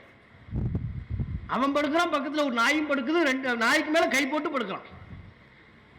தெரியறதில்லை, ஆபத்தை உணர்றதில்லை. காலையில் எழுந்ததுக்கு பிறகு அவருடைய நிலை என்ன, நேற்று நம்ம எங்க தூங்கணும்னு நினைச்சு பார்க்கலாம். அப்ப அறிவை இழக்க வைக்கிறது, பொருளாதாரத்தை இழக்க வைக்கிறது. கள்ளச்சாராயத்தெல்லாம் பாருங்க, கள்ளக்குறிச்சி மாவட்டத்தில் கள்ளச்சாராயம் குடித்து எத்தனை நபர்கள் தம்முடைய குடும்பத்தை இழந்தார். பிள்ளைகளின் அலுவலர்கள் எல்லாம் நம்ம கேட்கவில்லையா? தமிழகமே இன்றைக்கு போதை மாநிலமாக மாறுகிறதோ என்கிற அச்சம் ஏற்படுகிறது. சர்வ சாதாரண போதைப் பொருள் கிடைக்குது, எதையெல்லாமோ அரசாங்கம் தடை செய்யுது. தெரு தெருவா ரோஸ் கலர்ல பஞ்சு மிட்டாய் விற்கிறான், அவனை பிடிக்கிறாங்க, நம்ம பெரிய அவன் ஒரு போதைப் பொருளை விற்கிற மாதிரி. கேட்டா அதில் நிரம்பி கலந்திருக்கிறது. இந்த நிரம்பி குழந்தைகளுக்கு ஆபத்து என்று சொல்லி பஞ்சு மிட்டாய் விற்கிறவனை அதை பிடிக்கிறதுக்கு தனிப்படை விரைகிறது. அதுவே இந்த போதைப் பொருள் மது, அரசாங்கமே மதுவை விற்பனை செய்கிறது. போதைப் பொருள் பழக்க வழக்கம் தமிழகத்தில் ஊடுருவி இருப்பதை கண்டும் காணாமல் காவல்துறை வேடிக்கை பார்க்கிறது. உரிய துறையை சார்ந்தவர்கள் வேடிக்கை பார்த்துக் கொண்டிருக்கிறார்கள். அப்ப இந்த நிலை தொடரும் என்று சொன்னால் தமிழகத்திற்கு பேர் ஆபத்து. அந்த ஆபத்தை உணர்ந்துதான் எதிர்வருகிற 31ஆம் தேதி 5000க்கும் மேற்பட்ட நபர்கள் பங்கேற்கிற பேரணியை நமது மாவட்டத்தின் சார்பாக நாம் நடத்த இருக்கிறோம். இப்படி ஒட்டுமொத்தமாக நம்ம சமூகத்து இளைஞர்களிடத்தில் மார்க்கம் இல்லாமல் இருக்கிறது, இஸ்லாம் இல்லை, மறுமை சிந்தனை இல்லை. நம்ம நாட்டில் எப்படிப்பட்ட சூழல் நிலவுகிறது, நம் சமூகத்தின் நிலை என்ன, சமூகத்துக்கு எப்படிப்பட்ட பாதிப்பு நடந்து கொண்டிருக்கு, எதையுமே அவன் கவனிக்க தயாரா இல்லைங்க. அவனுக்கு தேவை பேஸ்புக், அவன் போட்டோவை போடணும், அதை செக் பண்ணிக்கிட்டே இருப்பான். லைக் வந்துருச்சா, இவன் லைக் வரலன்னு வைங்க, இவன் ஒருத்தனுக்கு ஃபோன் பண்ணுவான், மாப்பிள்ள நேற்று நீ ஒரு போட்டோ போட்டல, அதை நான் உனக்கு லைக் போட்டனா இல்லையா, நீ என்ன எனக்கு போட்டோவை லைக் பண்ண மாட்டேங்கிற, லைக் பண்ணுன்னு கேட்டு வாங்குறான். அவ்வளவு போதை பிடித்தவனா இருக்கிறான், தூங்கிட்டு இருக்கிறான். நைட்டு 2 மணிக்கு எஞ்சி போனை செக் பண்றான். எது நேற்று நைட்டு போட்ட போட்டோவுக்கு லைக் வந்துச்சா வரலையா? எவன்லாம் லைக் போடலையோ அவன்லாம் நாசமா போட்டுங்க. Facebookலயே என் கமெண்ட் பார்த்து விட்டும் எவன் லைக் போடவில்லையோ நாசமா போகட்டும். அப்ப இவன் கவனம் முழுக்க செல்போனில் இருக்கிறதை ஒழிய சமூகத்தில் இல்லை, மார்க்கத்தில் இல்லை, குர்ஆனில் இல்லை, நபிகள் நாயகத்தின் வாழ்க்கையில் இல்லை, நபி இப்ராஹிம் அலைஹிஸ்ஸலாம் அவர்களை முன்மாதிரியாக கொள்ளவில்லை. அல்லாஹ் சொல்றான், இப்ராஹிமின் மார்க்கத்தை யார் பின்பற்றுகிறானோ அவனை விட சிறந்த தீனுக்குரியவன் யாரும் இல்லை. அந்த தீனுக்குரியவர்களாக மாற்றுவதற்கு தான் தமிழகம் எங்கும் அலைய முன்மாதிரி இப்ராஹிம் அலைஹிஸ்ஸலாம் என்கிற இந்த செயல் திட்டத்தை படுவேகமாக வீரியமாக நாம் பிரச்சாரம் செய்து கொண்டிருக்கிறோம். இதற்கு ஒட்டுமொத்த ஜமாத்தார்களும் ஒட்டுமொத்த ஊர் தலைவர்களும் இதில் கவனம் எடுத்து நம் சமூகத்தை மார்க்க அடிப்படையில் சரியாக கட்டமைப்பதற்குரிய ஒரு பிரச்சாரம் என்பதை உணர்ந்து பெற்றோர்களும் சமுதாய தலைவர்களும் பெருமளவில் இந்த செயல் திட்டத்திற்கு ஒத்துழைப்பு வழங்க வேண்டும் என்று கூறி அல்லாஹ் ரப்பல் ஆலமீன் நம் சமூக இளைஞர்களை நல்வழிப்படுத்துவானாக என்று கேட்டு என்னுடைய உரையை நிறைவு செய்து கொள்கிறேன். அஸ்ஸலாமு அலைக்கும் வரஹ்மத்துல்லாஹி வபரகாத்துஹு. இஸ்லாம் மற்றும் சமுதாய செய்திகளை அறிந்து கொள்ள தமிழ்நாடு தௌஹீத் ஜமாஅத் யூடியூப் பக்கத்தை உடனடியாக சப்ஸ்கிரைப் செய்து கொள்ளுங்கள். மேலும் பெல் பட்டனையும் கிளிக் செய்து கொள்ளுங்கள்.